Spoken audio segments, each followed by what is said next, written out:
karil ruwa thil tam takoma nge kan hlawkpui turang ti te trong training ka rona hey kan Hrahsel fo thin Pathian Rinna le Hmangaihna kaldan hi kan Hrahsel lai ber thin ni wangin chung te chu han ti ri ka train ka ria zaina hian Rinna le Hmangaihna kaldan ti Thupui nei tai la train ka ria Pathian Rinna le Hmangaihna kaldan achan chu ei zirtina tam tak lo chuka Pathian Thlarau zawng Rinna alo chu sa ei hi alo chuana berbo hi hemi ngani prosperity theology kan ti atrangaron ir chan hi nia Bible a hian a oma ma se heng Rinna Bible chang manga kan du zawngte ma Pathian ne na kan du mu na kan ti ang chi ngani gifts of faith kan ti Rinna Thlarau Thianghlim Thlarau Thianghlim ang chi hi e nun ati chang lawa ma se achang tu ta na hlok tha ka mamo te kan muthin tan chumo kan du zong te kan muthina amar chu zaina kan choi tur ro chu tiang zong chu ni lawa ni tin na Rinna nun dan Pathian Rinna nun dan le Pathian Hmangaihna kaldan hi har saber te zingami nia hetiang zong soi hi kan tam em lova chawain zaina chun chu tiang zong chu karil ro oma karon tong try thamul mula kong toning karon tong try pe karil ro lang chu mi zawngte hian Pathian Rinna akal dan hi kan lo ngani Rinna claim kan thiama ma se Rinna a daily akal dan hi kan thiam lo hle ning ka ria chung chu han ti rik train ria Pathian thu kan chia range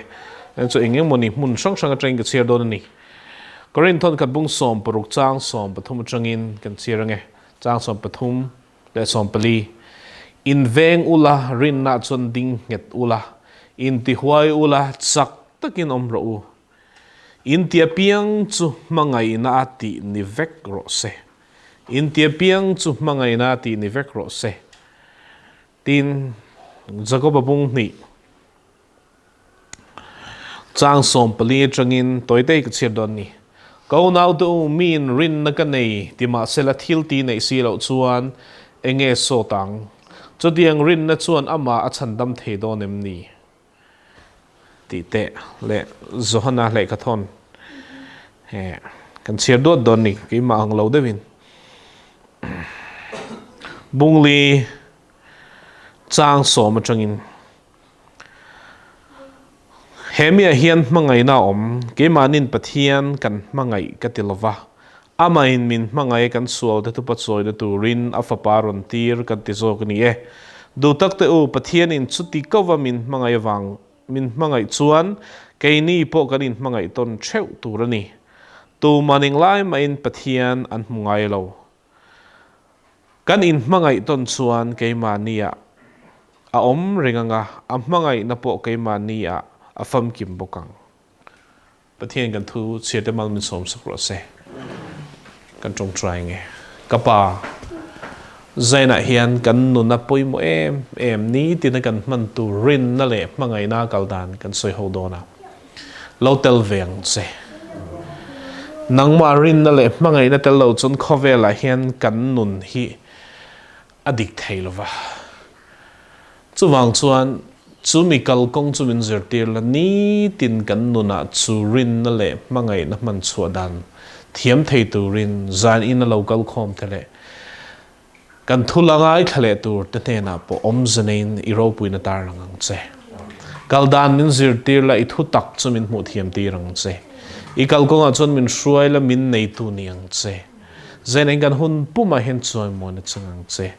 en kim hi ropui na ni suwa min kan di le amen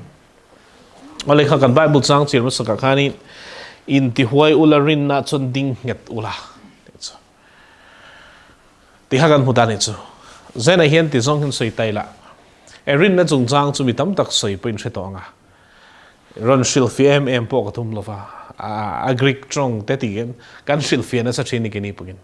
ma se kan poi mo zo ka chu agric trong shiat ai chon rin na man thiam hi ngai dan chu even a po Hrahsel na nei de kan lo kala kan ko ma ngei Hrahsel na kan tia ka shelo dia Hrahsel na kan nei om po khelo dia angai gom kin ko chu anga ta em ya ting choni om em kan ti om em ti vei nei em kan ti vei kan nei po khelo de kan sei zel chu ka fa pa hi ka vei lu tu ka ti chau zel kan vei kha lo nga em ya hey mi zo te hi Pathian ring in ti ma se Pathian in ngat thiam lo te kan ni ta chu Pathian in ngat thiam lo trong trai na sa ma se trong trai na ring mia lo te kan dan ai kan trong trai mo kan ring mia lo nia tam ta ka chu a chan chu kan trong trai mo la kan trong trai na anga Pathian tho ma hin kan che fata chu tiang chu kan kal dan chen ni wangin Pathian Rinna le Pathian Hmangaihna hi thil kal kop chen shan thei lo soi shan thei si ni tan chu zai na hen ishiat chu Hmangaihna le Rinna chu nangma a om lo chuan Rinna ni kal thei lo Rinna chauh nei la Hmangaihna nei lo chuan i kal thei lo Hmangaihna hian Rinna siam thina chu kal phung ni chu wang chun zohana kan mu kha ka ron chet kha Pathian in chu ti ko wa min Hmangai chun in Hmangai veng ke nin Pathian kan Hmangai ka tilova anin min Hmangai a fapa min pe ka hian te chu chun ke nin Pathian hi kan Hmangai masalova aman min Hmangai masa chu Hmangai na chu mi hringa lo om hian Rinna lo om thin ani chu he kan Hmangai te chu kan ring mai thina no pa bo kan in Hmangai ton chun kan in ring ton thina ni chu chu wang chuan Rinna foundation kan te Rinna lungphum in phum na chu Pathian Hmangaihna hi nia chu Pathian Hmangaihna chu chanchin traz hona ziak bung thum chang som peruka Pathian in khovel Hmangaihna chu na fa pamal nei chuna pe ama chu tu po ring apiang an bora lova chu tu na nun na nei zawngte kha a foundation chu chan min Hmangaihna nei lo chon Rinna hian om thei lo reng ni Pathian in puan na ni Rinna chu kan te hebrai bung som pakhat chang khata mi thla te kha in shilfi vio po ni ila Pathian in puan na Rinna hi Hmangaihna tagin local thina Pathian in puan chon a Hmangaihna in puang thin Hmangaihna Pathian ang hin kan thina ti chon Pathian mi ring tu na Pathian in puan na reng hi Pathian khongaihna le Hmangaihna a khongaihna kan ti rol po hian khongaihna hi Hmangaihna wang ania Hey khongaihna ti hi asap tang chun unmerited favor ti inanda om je chu phu lo duhsakna ti nan me tan chu phu lo duhsakna na ta chuan Pathian hian mi hi a duhsak em wangin a duhsak tu khan kan phule phulo ngai to lawa min duhsak tok me ni chu chuan min duhsak chan chu min Hmangai wang ani ti chuan khongaihna kan ti hi ni na dik taka chuan Pathian Hmangaihna wanga a duhsakna kan chan hi khongaihna chun chan chu Pathian in min Hmangai wanga a duhsakna kan chan hi grace kan ti chun ta ti chuan chu khongaihna changtu te chuan Pathian Hmangaihna chang thina chuan Pathian Hmangaihna thuk zian chan an mu chuap bengin khongaihna wang ani tiam thina om je chu Hmangaihna wangin min khongai ni ti dai lo ma chu min Hmangai em wangin min khongai ni ti la chu om je chu ti chuan a om je chu khongai da te rin na te kan ti zawng lo in tran na chu Pathian Hmangaihna hin dan chu wang chuan zaina hian Hmangaihna i chian lo chuan rin nei nikal thei lo i thei lo na tur chu atam don tu i chle ka nga rin na man na tur hi tam lu to kan mo Rinna man na tur hi atam te me ni a chan chu kan kala ti hian kan kala ei piang thar chan tir le puitling ni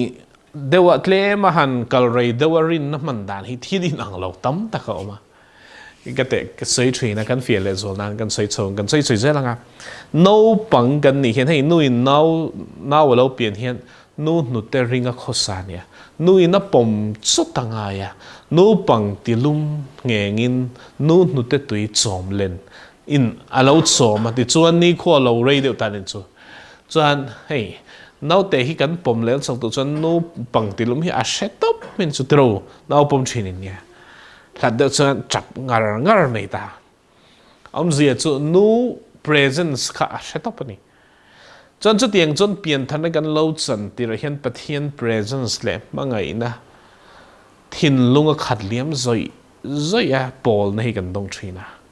alo rei dawa chung pol na chu alo cha lo tial in kan hriam ase Pathian Hmangaihna chu ngai renga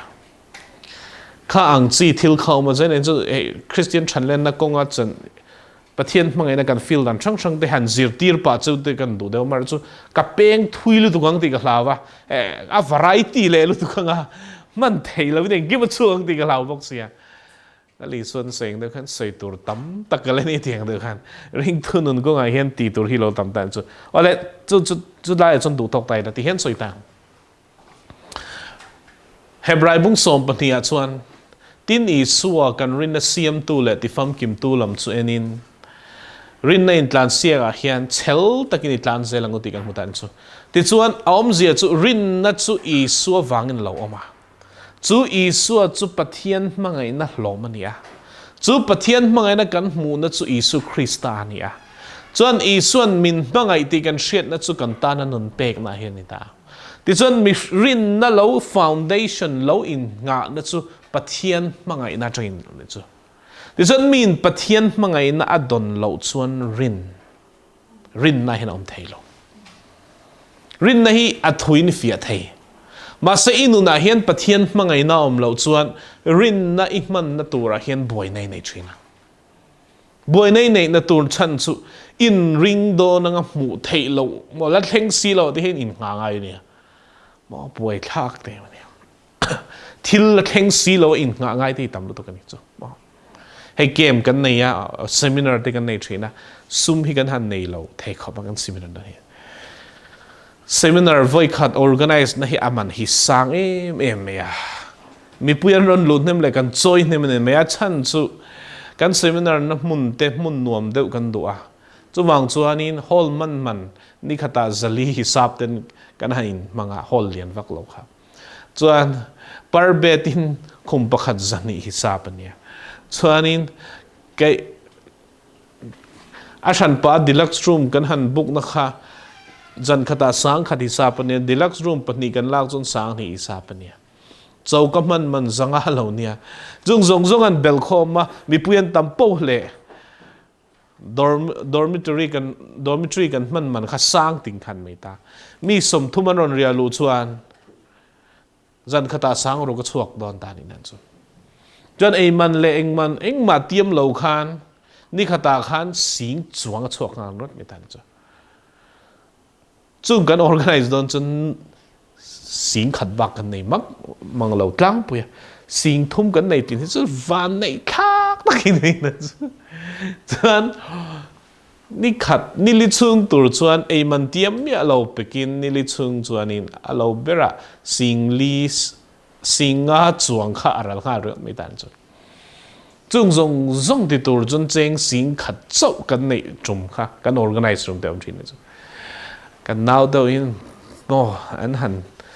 cả kan treasure hi ril ru haber mai chin ni sum kan nei lo zia se to hi ne eng ting en yang ne Pathian na tum liang mu lo akalangai than chu rin na chu mu the kal na ni lo wa Pathian a in nga na akal na ni wangin ti chuan mi in rin na fia don chon Pathian Hmangaihna a chian lo chon a fia thei lo chu zawng hin zai na hian chumi chu toy teng sin chu Pathian in Hmangai cheti hi fia lo chon rin nei nikal thei lo voi tam taka thil ti mak ka mu wang hian Pathian min Hmangai tu min Hmangai nei ka chia na wangin rin na kal na hian Hrahsel na ka nei lo ta ni chu ma se atir chon Hrahsel ka ti thei tu kum nga kum ruk chung chu na satakin than tlabat batin midang min pui thei tu zong hian voi tam tak kakal ma se Pathian rin na tura chun mi hring hi lo poimo lova min pui thin tu te zong kut an kuang kwa chumte oma chumi huna chon ka poisa nei zong Pathian ma ka phara Lalpa'n Hmangaihna ka tluk lu nga ya Pathian min hmangai min tho saktu chuan min tho saknon leang ti hmangaihna ka chian lo chuan ka ring thei lo ta ni chu ti chuan a om zia chu mi hmangai nia ka in hriat po le min hmangai tu te rin chan harsa kan nei lo a chu diang bok chuan ti hen soi tai la nang hi hmangai nia in hriat po le nang ma hmangai tu a rin na nga hen harsat nei nei lo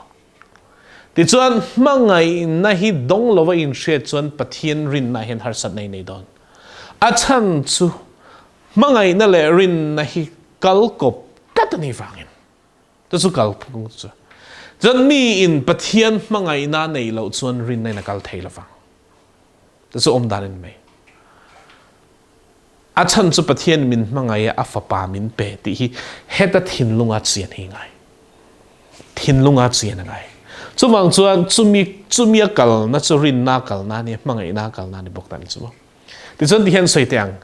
nang hi pathian in a hmangai chia itan eng po in huam ti hi nang ma a alu thuk lo chuan i rin na hi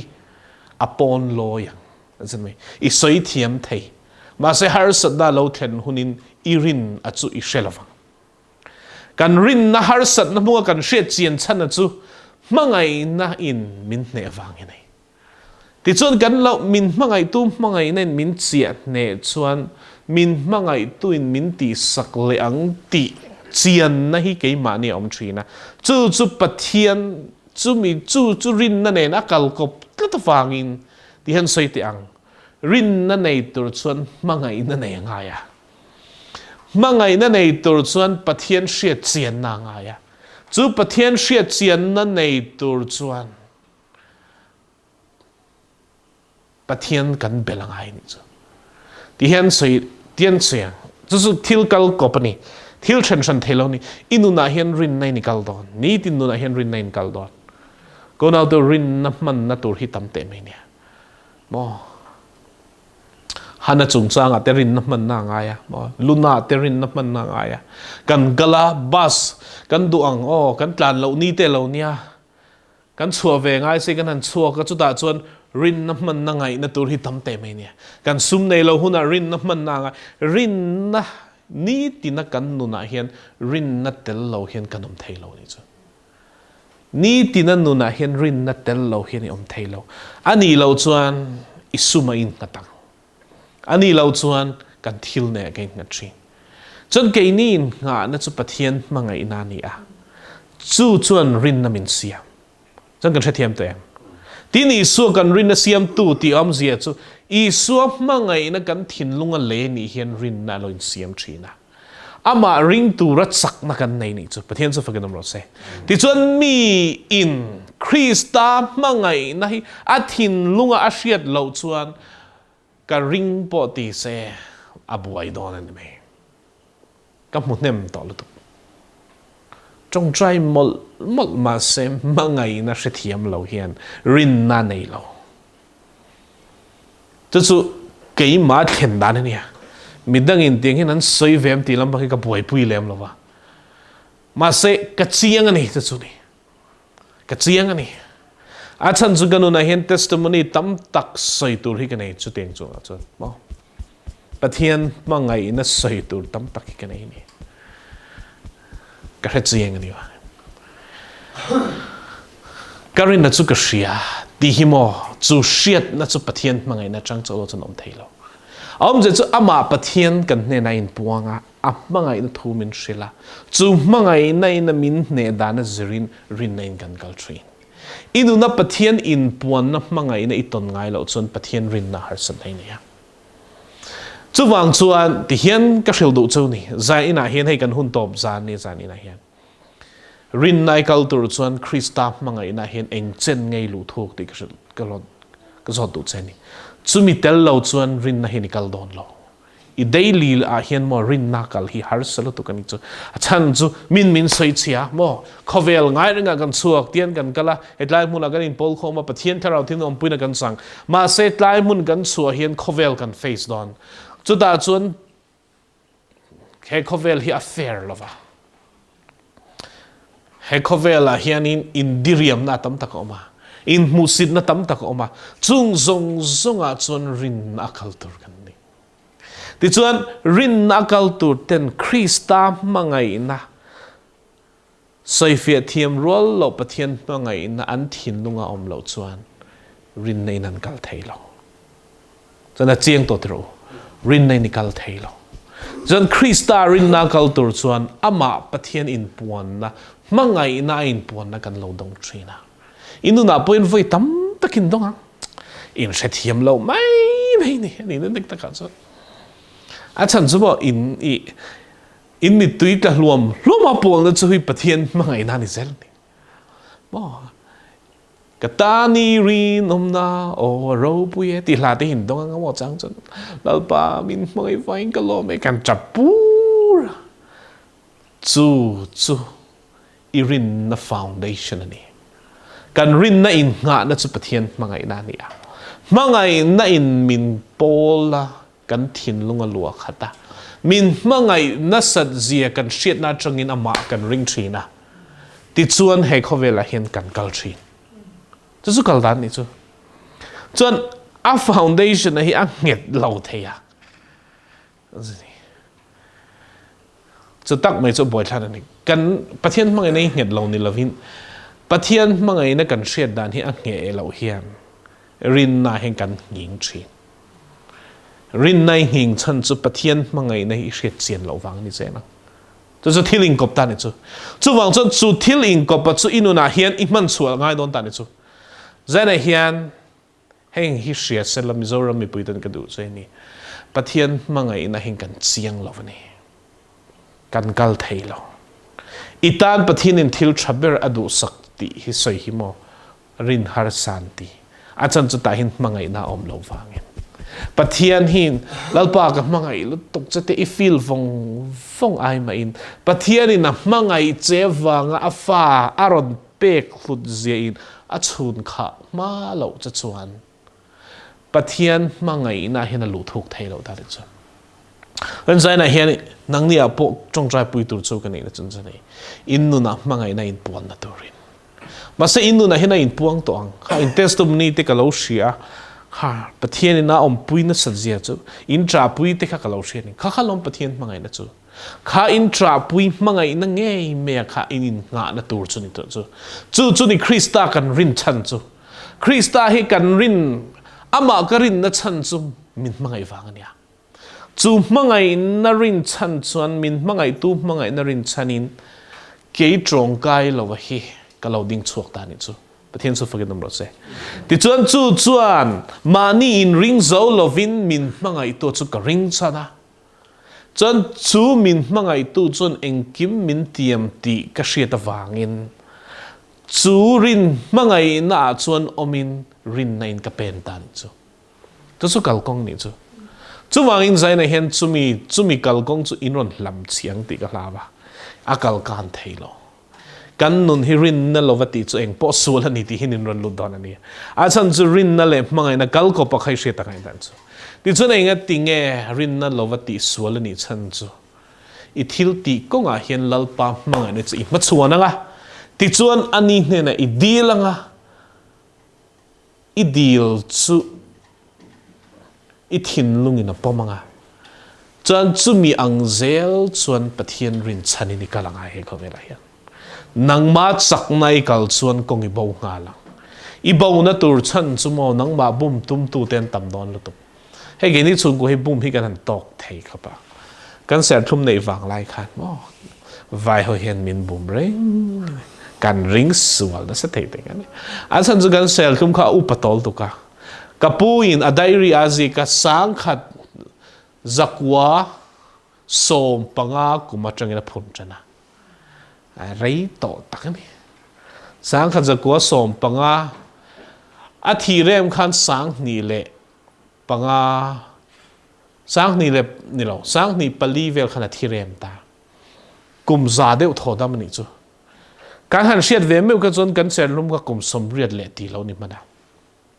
a kung kha lian pui me chin rual hi ni mo kung khata hianin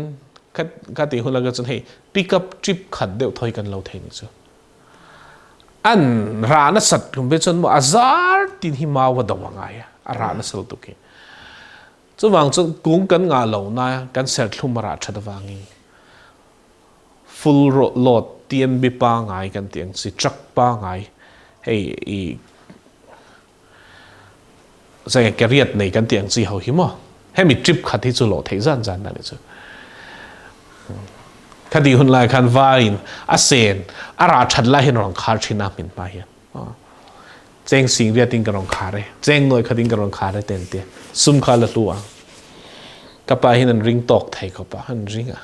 อันเราจะเวกเมื่อเห็นอามันจันเวนรนเป็ดดังจนลานเป่าปุยได้เสียละกันริงสวยเลยเดี๋ยวกันน้องจินนั่นสิไอ้ก็ใส่ดูสิมิชิงรินนักงาสิเอ็งมาอันนี้เราฉันจะมิชิงฮีเอ็งมันนี่เราฟังเนี่ยปะเทียนรินนักงาฉันจะปะเทียนจะดังลำเวงไอ้เรามังไงตัวปะเทียนนี่ฟังเนี่ยมินมังไงนักขักกันรินนั่นงานานี่อีรินนั่นงานนั่นฮีปะเทียนมังไงนานี่เราจนปะเทียนที่ก็ริงปอตีละรินในกัลเทเรา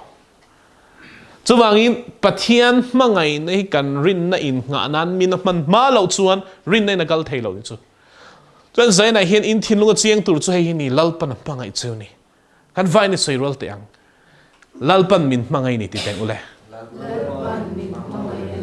ปะเทียนมังไงนั่นฮีกรินนั่นงานานี่เกยฮี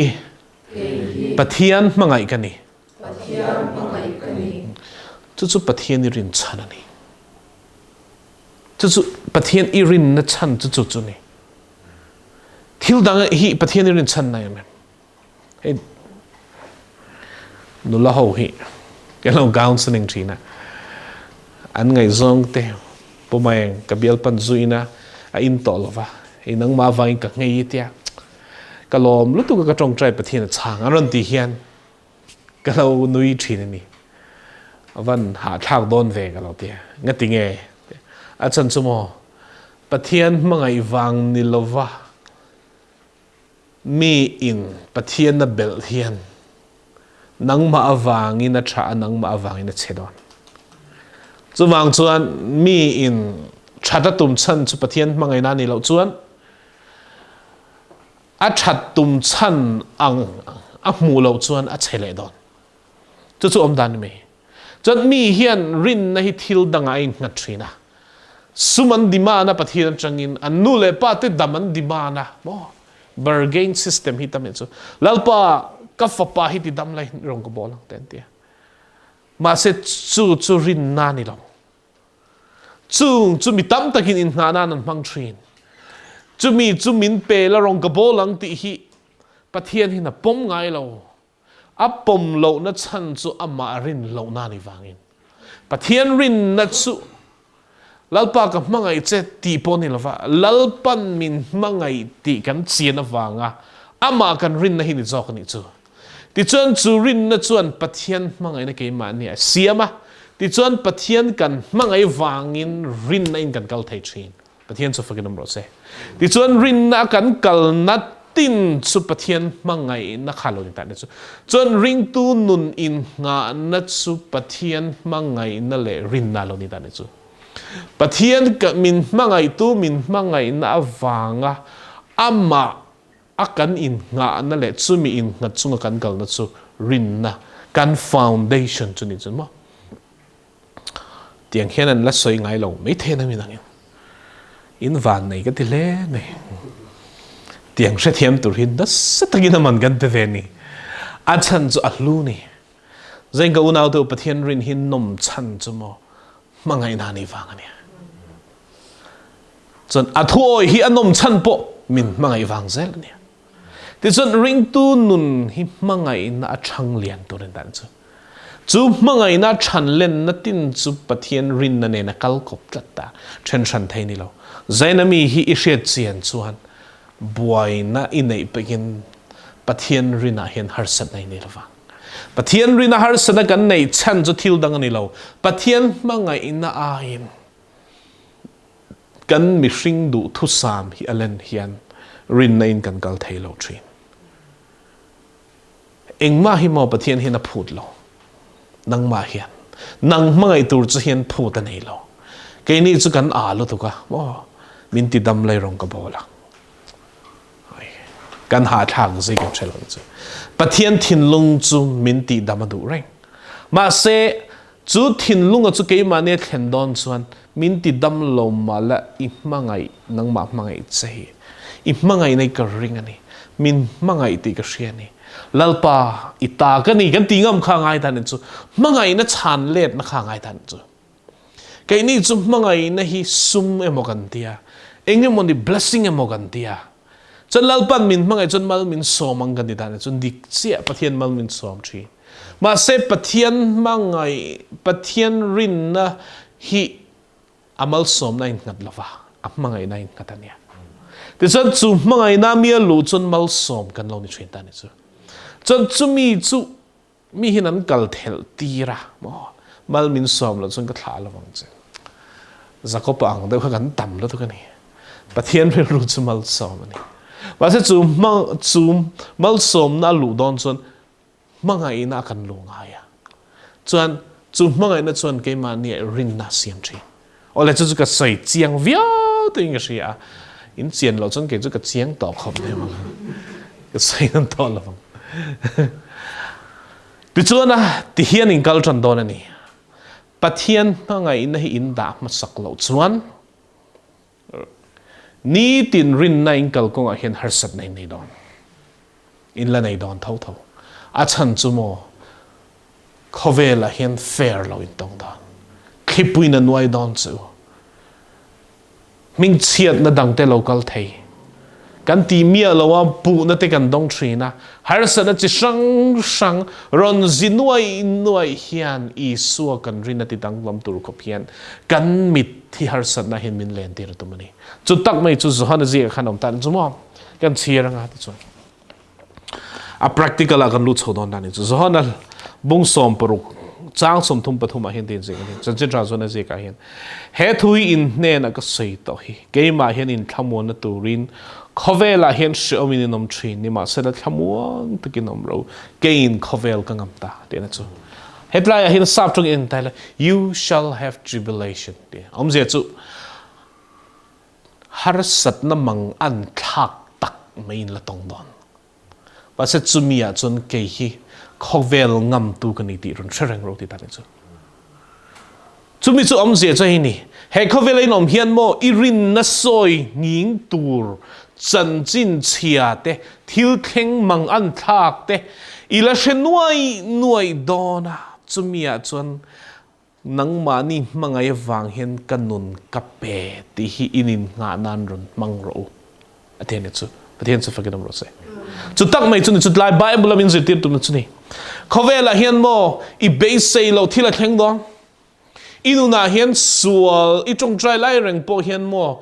nat na ila nei tur hi oma kan sei te mo jang chuan thil thalo te hi kan nu na hian kan tong thowa kan trong trai mol mol ming chiat na te kan tong thowa kan trong trai mol mol kan na chen khat re thelo te kan tong thowa chu mi huna chon Lalpa'n min hret tir do chu hmangai wangin nang ni tan hin kanun ka pe ni tir shero ati chan chu in rin chu mi huna chon ke hi rin tlak ka ni tir chen an lero inu na thil thleng mek awang khan I Rinna Pathian hmangaihna ta le Pathian I rin chan na ta hi so son bowa I om lo na turin ke hi min ron shero ti da chu a chan chu nang ma ni hmangai wanga in peril ka ni ti chu ti chu ni hriat tur chu hei hi ni I dam kher lo ni thei ma se lalpa hmangai ni a kan dam lo na tina hian om zenein lalpa hian thil min zir tir tum te lo ni thina mi hring chu mo kan hre lo thil dei kan hre thei lo ni hre thei lo tak kan ni mi pa ho pe chu thil kan hre thei lo le chu tro no berin voi so ma soi na hin kan hre ve chau me zel tan kan nu hen de thin lo ka voi som soi na an de voi khat voi ni ka eng ting en deri hen lo chin che vik chu hre dong la a voi som soi na ka lo hre ve chau ze la cái sao giờ mixing hi thil she thia par kan ni Pathian in min pui le don ti shereng po ni lamo kan thei ngil nei thin chuwang chuan kan nu na hian kan shet tur kan shet lo wang kan tur te oma kan ma Pathian ni chop min shet tir to kan zana wang kan ti ngam lo te oma Pathian in kan ma hian Rinna kan man sun tur tam takaron da hi kan ti thei lo an da chang kan shet lo te oma Pathian ron da chang kan shet lo te oma chung anga athuoi na a kan lu lo na tina hian azil hau na hi Pathian hian kan nu na hian da thina Pathian Hmangaihna le Pathian zil hau na hi kal kopani ko nau tu inu na hin in la tong don khop zil hau na ton fo that na chu kan zoi nok zan mai ni kan trăng pe to la a chan chu chan khan om zi om lo wangin Pathian do dal zo nga chan hi om se pakhat ma om lo ti kan thida wangin zil hau tok to te chu an zal thina bong soi zoi anga soi zoi na ni thita ni chu soi zoi na chu bring tu no na hen Pathian hian nat na mang te ming chiat na mang te shom na mangin chu soi zoi na chu kan nu na hen thlen tir phal thin ti chon chu mi a soi zoi to te chon ra thamuan om midang ta na thamuan thak lo chuak thin ta ni chu wang chon in tur hi zaksu tir ko wina ti chan chu ni in tur hi zam su ti chan chu hi ni Lalpa'n Hmangai te ta na abot sai thilin changve ti na ni soi zoi lo nun a chon hel na tam mi hel reng chu Pathian soi zoi na la chang lo ni zel Rinna hian mi hel hian Pathian soi zoi na la chang lo ni Pathian soi zoi na she thiam to chuan Pathian thu zian chi da wangin Pathian Hmangaihna om mei hi Hrahsel nan nei lo inu na hian soi zoi na hun lo thlen huna chuan I vui nga sod mi lo in I phun charanga I ka chi mak khopa lo thlen le chuan lalpa ka tlo mai tiang chumi huna chia chuan Pathian Hmangaihna I hriat thiam ngai lovin thuron soi thar liang Rinna chak zok le ai ropui zok nei na chun hruai liang che chu kan Pathian kong hin thin ani chu mi tam tak hian chu thil chu toran te lo ma se mo Lalpa'n fachadu wangin kan kong a hinom tho chu wang chan ti hian seng Rinna kan kal don zaina hian Rinna kal na tur poimo ma saber I foundation Krista Hmangaihna I chian angai ti chon Hmangaihna atangin Hmangai tu na Hmangai cheti I chian atangin Rinna ni pen thei ta chon tin nge Rinna choni pen I kalang mo Pathian Rinna tur tam takom don anron phunwai no yang khovel hi mo khovel mi te ti dan hi ikal phungani don lova nang chu Pathian irin chana ni wangin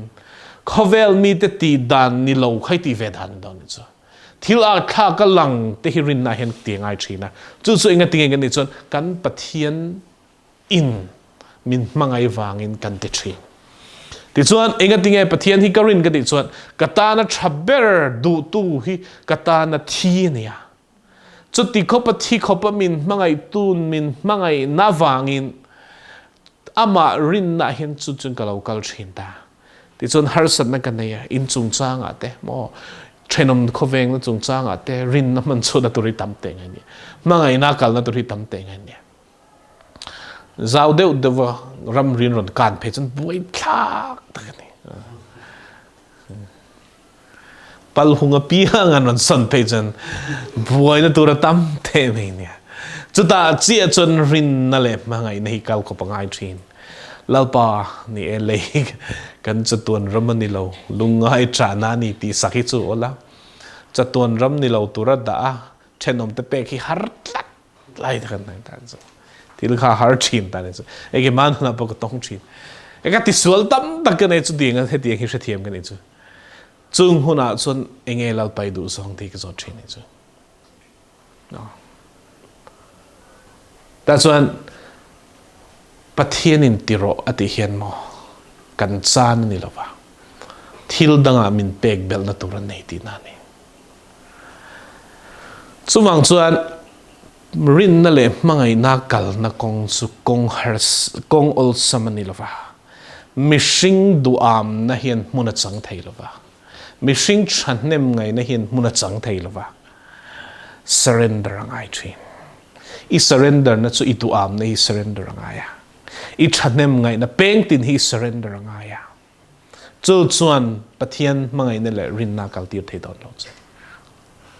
chuwang chuan chu Hmangaihna le Rinna kal kop tu ra poimo ta ber chu Christam nangma tho saktu Hmangaihna I kal hin tan chuma chuwang chuan ilakal don Hrahsel na lom don hey Rinna kal dan chen khat ka sil zirtir du chu hei ni ni counseling hin kan tong na sa ni rong bol tu chan kin deu ne ka ngai to ti ron lu hlol chang hin ne ya na dinge nang ni te in local ve a ti ka lo ti chang yom thini kan ma mo che nin te Pathian thu kan an soi ke ka u ha kan ho tu pa deu ni tu ra ka lo ngai te hi thil an shet thiam lo ka mu cho cho hei ni ta chu an chung ko mang an na lo thlenga an fa te an du angin an khosa lova drugs zawng tin an boy an chung ko an nu lep an nu panun te lo rual rem lova an na tho na te boy na lo to ka pik na tin reng in an nun an han chia pia ta tak taka chu ta chuan mo lalpa ti Hrahsel nan nei ta ni chu boy na non nga ta thin ni chu an chan chin hi an soi mit tui ne na ron soi a jang chon kan lo lain na deu kan lo tra pui chum te ma a kom tu trap bok a kom a trap bok te kan ni chum hi tam te me ni kan trap no kan vai tra chum te yom chi ni chu kan an chunga thil thleng sualina soi sak na chung chang te nei kan ngai tha chu ta chon lalpa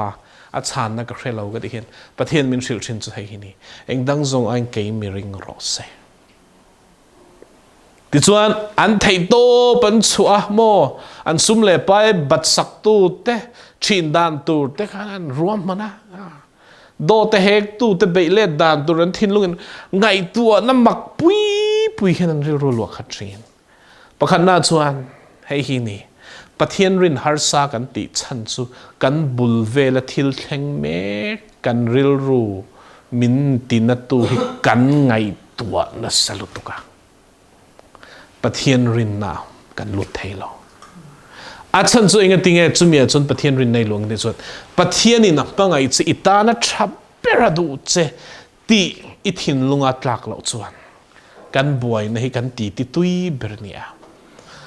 chul mi lo pun kan rol shram sen chu kan tui zong hi chu hriat la tok in mu che la mo mai kan chan chin ni lo shem hen ting ha ring mai kan vai khat mo na ni tu chan chin ma kan lo thrik si lo an chan chin han soi bor pra om zia chu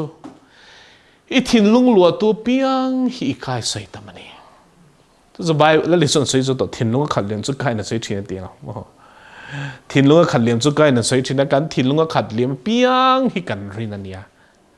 kan rin zong kan thil rin hi kan soi tam rin chu ti chon min Pathian Hmangaihna hi arin na a ain nga na ni chuna soi tam thina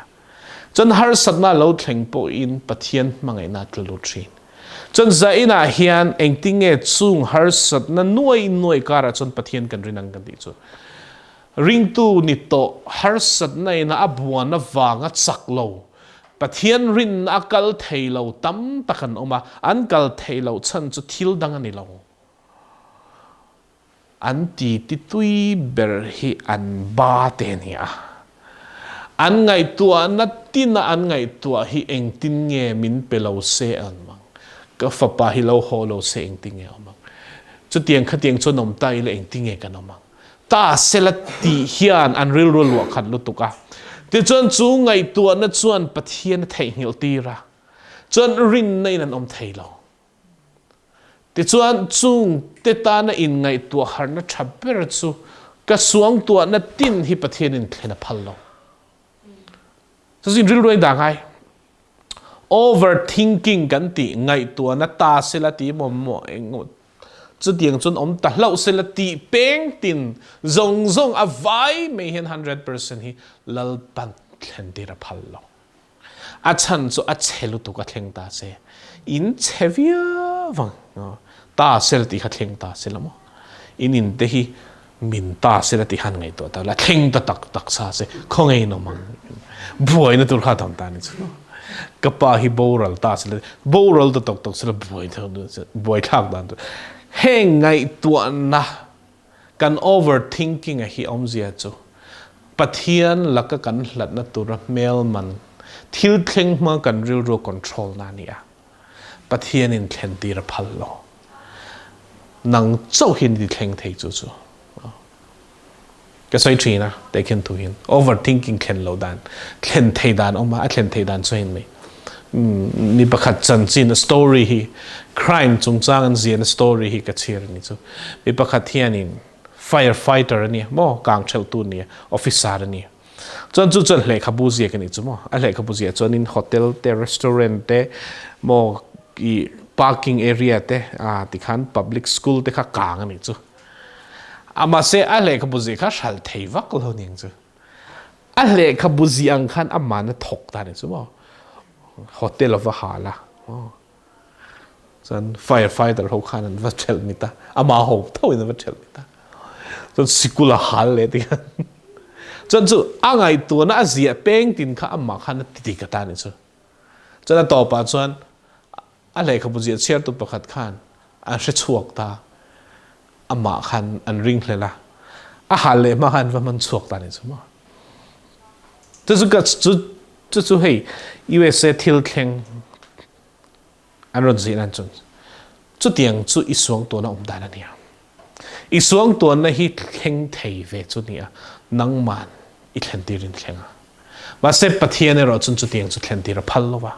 ti chun eng tinge chung Hrahsel na nuai ya ta se la eng tinge ni ang mo min mangai lo ni chu ting khatin ti ngai to na zong hi eng tinge kan buai puyang kan ti chun a thleng don lo pathian hian min mangaya ka ngai to na ang hian ka chunga thleng don lo kan ti ngai ezene soiro lok te ang mo a thave shim ka ngai to na ti la ka ngai to na thianghlim lo le khatak ang hian ka chunga a thleng lovang pathian in thlena phal lo pathian chuan kata na thaber khenti radu chu I rin dan to rani eng wangin chu rin na chu pathian mangai nai lai ka tho eng wangin a mangai che a fapa wi lo va petu cha hian thil dang po a pe phal che si chu in nga na khani da le don tan chu kan the thimang tro chu mia chuan kan lu khangai dan chu so in zaina hian ti hian kan thu kan ti to panga Rinna chu ni omem chu pathian mangai na ni chu pathian mangai na chuan nang hi I omzel thengem ti hian tan chu chuan apui don che ni mo chuan chu pathian mangai na kal na chuan thil ti theina oma chu pathian mangai na a rin na kan ka hian sakna kan nei thin tong chuan zaina pahian tong trai rual leila Lalpa'n nangma ka ring che ni min mangai wangin ka ring che te in hlan thana kan zawa in nei la thain ka ria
Zaina here, hey in there, say well, so hey need to change, so building change, so mulsom, say. Amen. Imalsom the low don't sell an marin nuts, not Sunday, Hmangaihna, so and one for and give down zonga it whole name and go tenant to try to say. It means Malgaron song. To na zani to ka tirik mga nano na om zani to say may ropui na po ang say so